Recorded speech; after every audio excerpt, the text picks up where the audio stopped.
Coulombs law Charles Augustine day coulomb ने 1784 में दिया था और ये कूलाम्स लॉ उन्होंने दो स्टैटिक और पॉइंट चार्ज के बीच में इंटरेक्शन के लिए दिया था। अब यहाँ पे पॉइंट चार्ज क्या हुए? पॉइंट चार्ज हम ये कह सकते हैं कि भैया अपने दो बॉडीज हैं जिनके डायमेंशंस बहुत छोटे हैं, उन पर जो चार्ज हैं हम उनको पॉइंट चार्ज कह सकते हैं। या फिर इसका दूसरा समझने का होता है कि वो ऑब्जेक्ट जिस पर चार्ज है उन ऑब्जेक्ट की लीनियर साइज दोनों बॉडीज के बीच में डिस्टेंस के कंपैरिजन में बहुत कम हो, बहुत छोटा हो। फॉर एग्जाम्पल जैसे मान लीजिए ये अपने आप में एक स्फीयर है और एक ये स्फीयर है। इस स्फीयर का रेडियस स्मॉल आर और दोनों के बीच में डिस्टेंस कैपिटल आर है। तो अगर capital R is very very greater than small R तो हम इन स्फीयर्स को पॉइंट मासेस ले सकते हैं। तो कूलाम्स लॉ स्टैटिक और पॉइंट चार्ज के बीच में इंटरेक्शन पर दिया गया था। कूलाम ने ही टॉरिजन बैलेंस एक इंस्ट्रूमेंट का यूज कंस्ट्रक्शन किया था, डिवाइस किया था उन्होंने, और यही टॉरिजन बैलेंस बाद में हेनरी कैवेंडिश ने यूज लिया था यूनिवर्सल ग्रेविटेशनल कांस्टेंट को फाइंड करने के लिए। तो this device was framed by Charles Augustine day coulomb. तो अब हम देखते हैं कि कूलाम्स लॉ या उन्होंने कैसे दिया। अब इंपॉर्टेंट चीज ये है कि ये कूलाम्स लॉ भी based on experiment and observation है। इसका मतलब इसका कहीं मैथमेटिकल प्रूफ नहीं है, ये वो फैक्ट है जो हमने कई बार एक्सपेरिमेंट करके बना दिया। तो कूलाम्स लॉ क्या कहता है कि हमारे पास में दो पॉइंट चार्ज हैं Q1 Q2 और अगर उनके बीच में डिस्टेंस r है तो इनके बीच में या तो अट्रैक्शन होगा या रिपल्सन होगा। तो उन फोर्स का magnitude directly proportional to the product of magnitude of a charge and it is inversely proportional to the square of the distance between them। अब इनमें अट्रैक्शन या रिपल्सन कब होगा? तो हम ये कहते हैं कि भैया अगर दोनों चार्ज के मैग्नीट्यूड का प्रोडक्ट ग्रेटर देन जीरो हो, दोनों चार्ज का प्रोडक्ट ग्रेटर देन जीरो हो, इसका मतलब या तो दोनों पॉजिटिव हैं या दोनों नेगेटिव हैं। इसका मतलब अगर चार्जेस सेम नेचर के होंगे तो रिपल्सिव फोर्स होगा। सिमिलरली अगर दोनों चार्ज का प्रोडक्ट नेगेटिव आता है तो चार्जेस अपोजिट नेचर के होंगे और उनमें अट्रैक्शन फोर्स होगा। तो ऑब्जर्वेशन ये था कि force is directly proportional to Q1 Q2 and it is inversely proportional to the square of the distance between them. तो हम जब इन दोनों को साथ लेते हैं तो हमारे पास आएगा F is directly proportional to Q1 Q2 by R square. जब यहां पर ये प्रोपोर्शनलिटी कांस्टेंट हटाया जाता है तो इसकी जगह हम लेते हैं K, जिसे हम कूलाम्स कांस्टेंट कहते हैं। यहां पर ये कांस्टेंट ऑफ प्रोपोर्शनैलिटी भी कहलाएगा। ये कूलाम्स कांस्टेंट डिपेंड करता है मीडियम की नेचर पर और यूनिट सिस्टम पर। अब कांस्टेंट किस तरह से इन पे डिपेंड करता है ये हम बाद में बात करेंगे, लेकिन अभी हर फिलहाल समझें कि coulombs constant nature of medium और यूनिट सिस्टम पर डिपेंड करेगा। तो अगर हमने SI सिस्टम लिया और उसमें भी वैक्यूम लिया तो हमारे पास K का वैल्यू 1/4πε0, जिसकी calculated value 9 × 10⁹ newton metre square पर कूलाम्ब स्क्वायर है। और अगर हम CGS सिस्टम लेते हैं, वैक्यूम लेते हैं, तो यहां पर कूलाम्ब्स कांस्टेंट 1 लिया जाता है। अब यहां पर ये 1/4π है तो कांस्टेंट बच्चे, लेकिन इसको स्पेसिफिकली समझा जाए तो 1/4π यूनिट स्टे रेडियन एंगल है एंड ε0 इसे हम किसी दूसरे वीडियो में अच्छे से समझेंगे, लेकिन अभी बस यहाँ पे ये देख के चलते हैं कि 1/4 पाई यूनिट स्टेरेडियन एंगल है और epsilon 0 electric permittivity of free space है। इस एप्सिलॉन 0 को अगर हम कैलकुलेट करें तो हमारे पास में रहा 1/4 pi epsilon 0 equal to 9 into 10⁻⁹, then epsilon 0 equal to 1/36 pi into 10⁻⁹। तो हमने क्या किया बेटा, पाई का मल्टीप्लाई ऊपर, पाई का मल्टीप्लाई नीचे, और ये 10⁻⁹ ऊपर चला गया। अब ये जो पाई स्क्वायर है ये भी ऑलमोस्ट 10 हुआ, तो ये हो गया पाई/36 इंटू 10⁻⁻⁻। ये हमें कुछ जगहों पर कैलकुलेशन में इजी रहेगा। तो एप्सिलॉन 0 के एक वैल्यू होता है पाई/36 इंटू 10⁻⁻10 कूलम स्क्वायर पर न्यूटन मीटर स्क्वायर। इसी एप्सिलॉन 0 का दूसरा वैल्यू होता है 8.85 इंटू 10⁻⁻12 कूलम स्क्वायर पर न्यूटन मीटर स्क्वायर। तो यहां से हमने समझा कि अगर हम दो चार्जेस के बीच में इंटरेक्शन को SI सिस्टम में देखेंगे तो force between the charges in vacuum is given by 1/4 pi epsilon 0 Q1 Q2 by R square. Series system में देखते हैं तो ये आता है F equal to Q1 Q2 by R square. अब अगर हमने वैक्यूम के बजाय कोई डाइइलेक्ट्रिक मीडियम रखा तो किसी एक चार्ज पे लगने वाला फोर्स, ध्यान रहे मैं यहां पे बोल रहा हूं किसी एक चार्ज पर लगने वाला फोर्स थोड़ा सा चेंज हो जाता है। अब वो फोर्स हम लेंगे Fm, force in medium, equal to 1/4 pi epsilon Q1 Q2 by R square, जहां पर epsilon electric permittivity of medium है। अब हमने इक्वेशन 1 और इक्वेशन 2 में डिवीजन दिया, मतलब we are comparing force on charge in vacuum to the force on charge in medium. तो जब हम इनका डिवीजन देंगे तो हमारे पास आएगा बेटा F0 divided by Fm equal to epsilon by epsilon 0।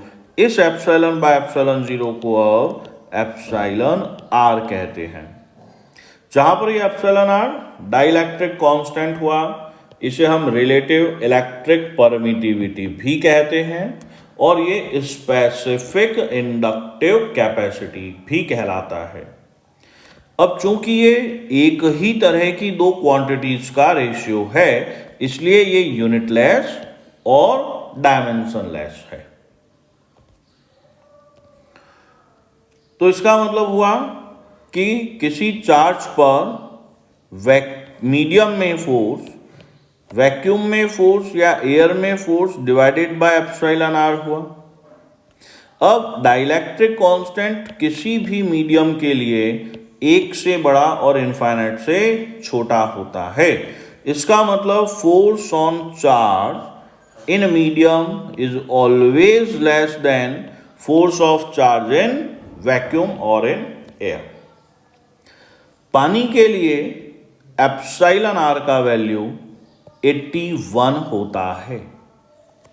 तो यहां पर हम ये समझ सकते हैं कि अगर किसी चार्ज को पानी में रखा जाए तो उस चार्ज पर इलेक्ट्रिक फोर्स एयर में लगने वाले इलेक्ट्रिक फोर्स का 1/81 टाइम होता है। इस चीज को हम कुछ इस तरह से समझें कि मान लीजिए हमने Na+Cl- को एयर में रखा तो इस Na पर लगने वाला फोर्स F है।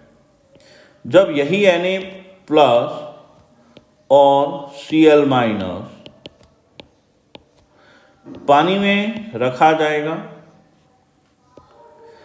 तो इस Na+ पर लगने वाला फोर्स एयर के बजाय 1/81 81 टाइम हो जाएगा।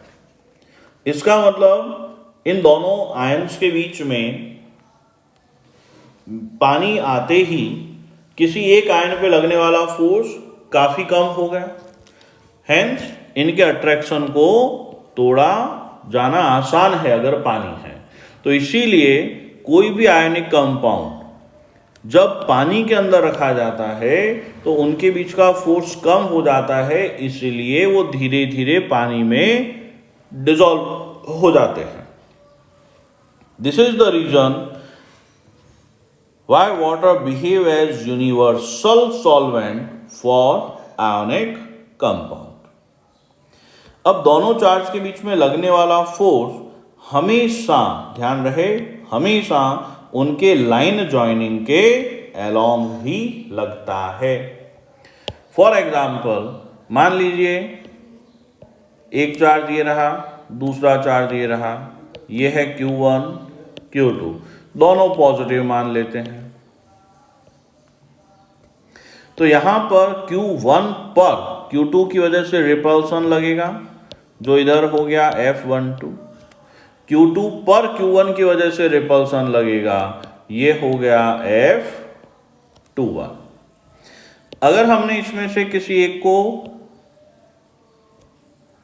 मान लिया कि ये Q1 नेगेटिव था और ये Q2 पॉजिटिव, तो अब Q1 पर, ध्यान रहे, Q1 पर Q2 की वजह से लगने वाला फोर्स इस तरफ हो जाएगा, ये हो गया F12, और अब Q2 पर Q1 की वजह से अट्रैक्शन लगेगा और ये हो जाएगा इधर F21।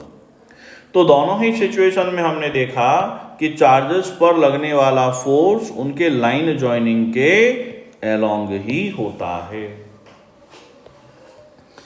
अब कूलम्ब्स लॉ के बारे में देखें तो ये एक फिजिकल ऑब्जर्वेशन पर बेस्ड है, किसका कोई लॉजिकल डेरिवेशन अवेलेबल नहीं है।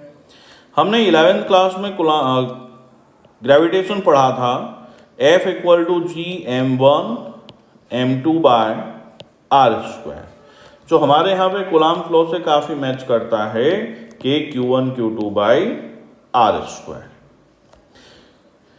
इसका मतलब न्यूटन्स लॉ ऑफ ग्रेविटेशन और कूलम्ब्स लॉ काफी कुछ सिमिलैरिटीज रखते हैं, लेकिन कुछ डिफरेंसेस भी हैं। जैसे कि इलेक्ट्रिक फोर्स ग्रेविटेशनल फोर्स से बहुत ज्यादा स्ट्रॉन्गर होता है, इसलिए अगर किसी कैलकुलेशन में दोनों ही फोर्स अवेलेबल हों, इलेक्ट्रिक और ग्रेविटेशनल, तो हम ग्रेविटेशनल फोर्स को नेग्लेक्ट कर देते हैं। इलेक्ट्रिक फोर्स अट्रैक्टिव और रिपल्सिव दोनों नेचर का होता है, लेकिन मासेस के बीच में gravitational force always attractive nature का ही होगा। इलेक्ट्रिक फोर्स मीडियम पे डिपेंड करता है, whereas gravitational force doesn't. अब इनमें कुछ सिमिलैरिटीज भी हैं, जैसे दोनों ही एक्शन रिएक्शन पेयर होते हैं। यहां पर हमने देखा था कि जितना फोर्स Q1 पर Q2 की वजह से लग रहा है, उतना ही फोर्स Q2 पर Q1 की वजह से लग रहा है। दोनों force equal in magnitude and opposite in direction, तो ये एक्शन रिएक्शन फोर्स हुआ। अच्छा, यहां पर यह भी समझना जरूरी है कि दोनों फोर्स अलग अलग पे लग रहे हैं, इसलिए एक दूसरे को कैंसिल नहीं करेंगे। ये इनवर्स स्क्वायर लॉ को भी ओबे करते हैं दोनों। अब चूंकि ये इनवर्स स्क्वायर लॉ को ओबे करते हैं, इसलिए ये सेंट्रल फोर्स है। सेंट्रल फोर्स है, इसलिए ये कंजर्वेटिव फोर्स भी है। सेंट्रल फोर्स और कंजर्वेटिव फोर्स के बारे में हमने 11th क्लास में फोर्स फील्ड में पढ़ा है, इसलिए अभी हम इसको डिस्कस यहां नहीं करेंगे। आप कॉरस्पॉन्डिंग वो वीडियो रेफर कर सकते हैं। कंजर्वेटिव नेचर का होता है। अब यहां पे बहुत इंपॉर्टेंट पार्ट है कि इट ओबे सुपरपोजिशन प्रिंसिपल। काफी इंपॉर्टेंट है, समझने की चीज है। ये वन इंटरेक्शन है। मान लीजिए हमारे पास में यहां पर एक चार्ज है Q1, बाकी चार्जेस हैं Q2, Q3, और Q4। तो Q1 पर सभी चार्जेस इंटरेक्ट करेंगे तो Q1 पर लगने वाला टोटल फोर्स सभी चार्जेस की वजह से लगने वाले सब फोर्सेस का वेक्टर सम होगा। अब यहां पर ध्यान से समझना है कि F13 कहूं या F14 कहूं, मतलब किन्हीं दो चार्जेस के बीच में, F13 मतलब Q1 और Q3 के बीच का फोर्स, तो Q1 और Q3 के बीच का फोर्स Q2 या Q4 के होने या न होने से चेंज नहीं होता। It means force between Q1 and Q3 does not depend on the presence or absence of other charges। तो ये तो बात थी किन्हीं दो चार्जेस के बीच का फोर्स। लेकिन अब मैं बात करूं भैया केवल Q1 पर लगने वाला टोटल फोर्स, तो अगर Q1 में यहां से किसी भी तरह से अगर Q3 और Q4 को हटा देता हूं तो Q1 पे लगने वाला फोर्स केवल इसकी वजह से होगा जो बढ़ गया। तो अब यहां पर क्या हुआ कि केवल एक चार्ज पे लगने वाला टोटल फोर्स चेंज हो गया। Net force on Q1 depends on presence और absence of other charges, but force between any two charges does not depend on presence or absence of other charge। लेकिन यह superposition principle nuclear forces पे work नहीं करता। ठीक है, तो यहां पे आप ये फिर पूरा पढ़ेंगे तो उसके बाद हम आगे देखेंगे। अर्नशॉ थ्योरम एक दो बार रीड करें, बाकी हम इसके बारे में क्लास में डिस्कस करेंगे बच्चे। यहां पर एक चीज ध्यान रखें कि अगर कोई बॉडी स्फेरिकल सिमेट्री रखती है और पॉइंट ऑफ ऑब्जर्वेशन उसके बाहर है तो पूरे के पूरे चार्ज को हम सेंटर पर मान सकते हैं। Coulomb's law in vector form हमने देखा था बेटा कि F = K Q1 Q2 by R square था। साथ में ये भी पढ़ा कि फोर्स की एक्शन लाइन हमेशा दोनों चार्ज को मिलाने वाली लाइन के अलॉन्ग होती है। तो हम कूलम्ब्स लॉ को वेक्टर फॉर्म में इस तरह से देते हैं। अब यहाँ पर ये जो यूनिट वेक्टर है, यूनिट वेक्टर क्या होता है? Vector upon magnitude. तो इस आर कैप को जब मैं रिप्लेस करूंगा तो मेरे पास रहेगा K Q1 Q2 by R cube into vector are.